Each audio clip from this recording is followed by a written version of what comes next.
अस्सलाम वालेकुम दोस्तों, आज की इस वीडियो में हम आपको बताएंगे कि पाकिस्तान सुपर लीग में खेले जाने वाला सट्टा कब, कहां और कैसे होता है। पीएसएल को सट्टेबाजों की जुबान में बैकअप लीग क्यों कहा जाता है, पीएसएल की पंटर टीम्स कौन सी हैं, उमर अकमल इस बार पीएसएल क्यों नहीं खेल रहे, इस बात का भी जायजा लेंगे कि उनको किस बुकी ने कितने पैसे ऑफर किए। ब्रेन स्टोरीज पर खुशामदीद। हम आज की इस वीडियो में ताज़ा तरीन और अंदर की खबरें आप तक पहुंचाने की कोशिश करेंगे। जैसा कि आप सब जानते हैं कि पीएसएल 20 फरवरी से शुरू हो चुका है। दोस्तों, हर अच्छी चीज के साथ कुछ बुराइयां भी जुड़ी होती हैं। इस तरह पीएसएल के आने से पाकिस्तान की इकोनॉमी को जितने फायदे मिल रहे हैं, इसके साथ साथ कुछ ऐसे अनासर भी हैं जो इसका नाजायज फायदा उठा रहे हैं। ये सब अंदर की खबरें हैं और कोई किसी को नहीं बताता। ना बताने की वजह यह है कि जिसको पता होता है उसको पकड़े जाने का डर होता है, और जिसको पकड़े जाने का डर नहीं तो उसको इसकी कानो कान खबर तक नहीं होती। इस वीडियो के लेट आने की वजूहात में ये भी एक वजह है कि इस सब के अंदर घुसकर सारी मालूमात इकट्ठा करने में थोड़ा टाइम लग रहा था। तो बगैर किसी देर के आइए शुरू करते हैं। अपने उन व्यूवर्स के लिए जो पाकिस्तान से बाहर रहते हैं, थोड़ी सी पीएसएल की इंफॉर्मेशन देता चलूं। तो दोस्तों, बात शुरू होती है 9 सितंबर 2015 से। ये वो दिन है जब पीएसएल वजूद में आया। शुरुआत में इसके अंदर खेलने वाली टीम्स की तादाद कुल 5 थी, जिनमें लाहौर, कराची, इस्लामाबाद, कोयटा और पेशावर शामिल था। मगर मुल्तान की टीम ऐड होने के बाद इसमें अब टोटल 6 टीम्स खेलती हैं। इस बार इस लीग में टोटल 34 मैच खेले जाएंगे। शुरू में पीएसएल के मैचेस दुबई में होते थे और इन मैचेस पर वहां के शेखों ने खूब माल बनाया। फिर आहिस्ता आहिस्ता ये पाकिस्तान में शिफ्ट हो गया और इस बार पीएसएल के तमाम मैचेस पाकिस्तान में ही खेले जा रहे हैं। पाकिस्तानी मीम्स पेजेस पर ट्रोल बनने वाले उमर अकमल हमेशा किसी न किसी बात पर फिसल जाते हैं। कभी अंगूर खट्टे हैं कि पिक डालने पर इनका मजाक उड़ाया जाता है, तो कभी रंग बिरंगे कपड़े पहनने पर, तो कभी गलत अंग्रेजी बोलने पर। आपने पाकिस्तानी कोच के साथ इनके झगड़े के बारे में तो सुना ही होगा। उमर अकमल कुछ अर्सा पहले कतर एक लीग खेलने के सिलसिले में गए थे और वहाँ उनके साथ उनका एक दोस्त था जिसका नाम फैसल है। फैसल दुबई में एक रियल एस्टेट बिजनेस का ओनर है। इनका दुबई में ठीक ठाक कारोबार चलता है और ये फैसल नामी शख्स पाकिस्तानी क्रिकेट प्लेयर उमर अकमल को मैच फिक्सिंग करने पर उकसाया करता था और इसने पहला मैच जो इस्लामाबाद यूनाइटेड और कोयटा ग्लैडिएटर्स के दरमियान खेला जाना था, उस पर मैच फिक्सिंग करने को कहा और उसके बदले में उमर अकमल को करोड़ों रुपए देने की हामी भरी। फैसल ने यह मुलाकात इनके साथ कतर में की और ये रिपोर्ट इंटेलिजेंस के थ्रू वहां से मिली।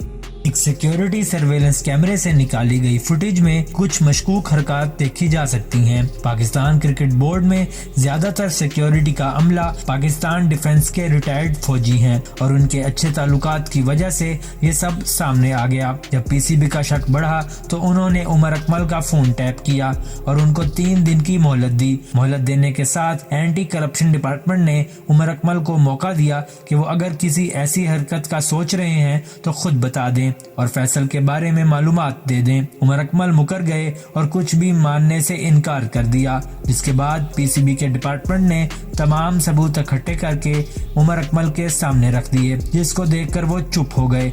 इनको फिर मैच खेलने की इजाजत न दी गई और तहकीकात शुरू कर दी गई।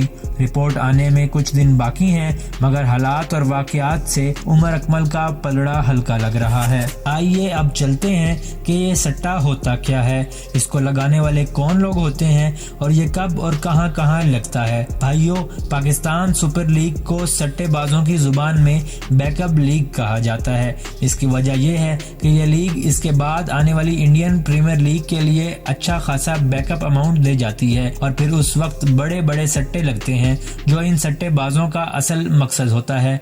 दोस्तों, इन सट्टेबाजों ने अब व्हाट्सएप ग्रुप्स और टेलीग्राम ग्रुप्स बना लिए हैं जिनको खुफिया रखने की कोशिश की जाती है। इसके अलावा ये हर शहर में एक एक पिंक हाउस बना लेते हैं जहां ये सब इकट्ठे होकर बैठते हैं और जहां से सारे एक दूसरे से राब्ते में होते हैं। इनके सट्टे लगाने के तरीके में काफी छोटी छोटी और इम्पोर्टेंट टिप्स होती हैं। इसी तरह की एक ट्रिक है एक्यूरेसी। इनकी एक फाइनल एक्यूरेसी रिपोर्ट बनती है जिसमें बिग बैश से लेकर बांग्लादेश लीग तक के तमाम मैचेस और उन पर लगाई जाने वाली बेट्स का मुआयना किया जाता है। ये रिपोर्ट हर सट्टेबाज के लिए निहायत इम्पोर्टेंट होती है और जो इस रिपोर्ट को समझ गया वो करोड़पति नहीं अरबपति बन जाता है। इस रिपोर्ट में इनको एक एक मैच पर लगने वाले फेवरेट्स का पता चलता है। क्योंकि एक प्लेयर काफी लीग्स खेलता है तो इन सट्टेबाजों को इनकी फॉर्म का पता होना बहुत जरूरी होता है। इसके बाद आती हैं टीम्स की इकसाम, मतलब कि कौन सी टीम किस कैटेगरी में फॉल करती है। दोस्तों बताता चलूं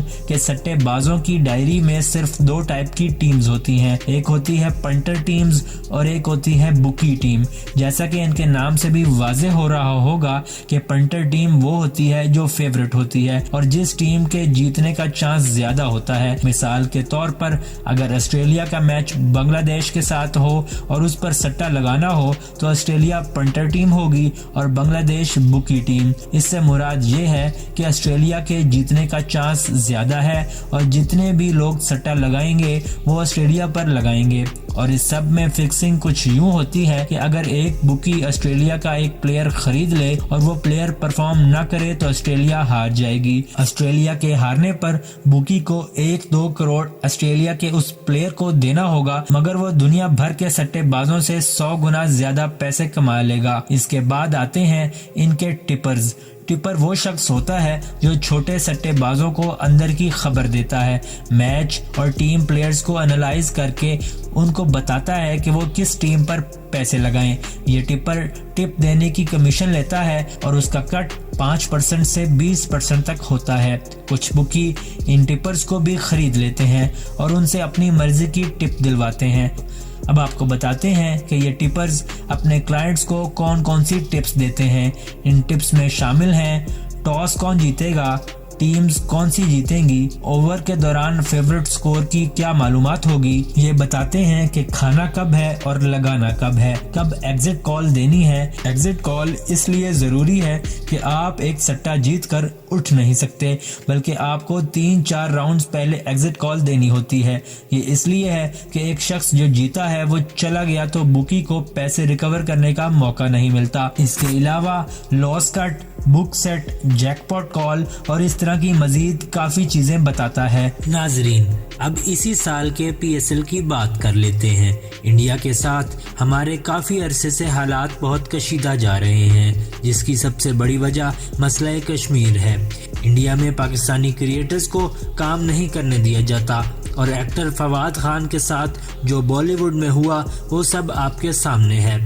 इस सब के बावजूद एक appointment of task letter media पर नमूदार हुआ है, जिसमें देखा जा सकता है कि PSL की तमाम on end of screen technical duties Indians या फॉरेनर्स को दे दी गई हैं। अब सवाल ये पैदा होता है कि क्या पूरे पाकिस्तान में कोई कैमरामैन, अच्छा एडिटर या इवेंट मैनेजर नहीं है? ऐसी बात हरगिज नहीं है। हमारा मुल्क काबिल लोगों से भरा हुआ है, लेकिन PSL के ऑर्गेनाइजर्स ही ऐसे लोग हैं जो चंद पैसों के बदले में बिक चुके हैं। शुभ्रा भारद्वाज इस पूरे इवेंट को मैनेज कर रही हैं, जो अपनी मनमानी से जिस मर्जी बाहर की कंपनी को ठेका दे देती हैं। PSL के इस पूरे इवेंट को कवर करने के लिए 132 इंडियंस आए हैं, जो कि हमारे पाकिस्तानी कंटेंट क्रिएटर्स और मीडिया एक्सपर्ट्स के मुंह पर एक तमांचा है। अब एक आर्गुमेंट उठाया जा रहा है कि इंडियन हम सबसे ज्यादा प्रोफेशनल्स हैं, इसलिए PSL के ऑर्गेनाइजर्स ने उन्हें आने को कहा था।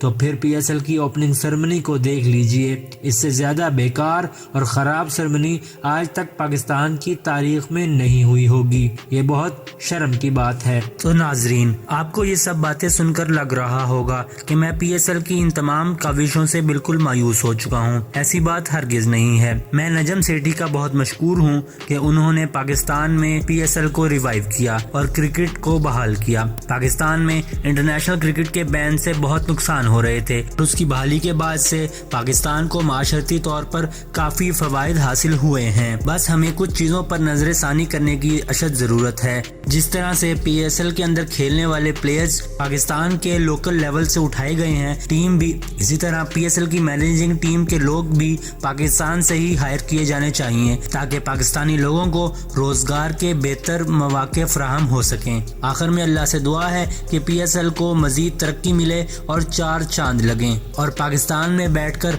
लाइव क्रिकेट देखने की ये नेमत हमेशा हमारे साथ रहे। तो दोस्तों, ये थी आज की वीडियो। اگر کچھ رہ گیا ہو یا آپ کو کچھ اور جاننا ہو تو کامنٹ باکس میں سجیشن ضرور دیجیے گا۔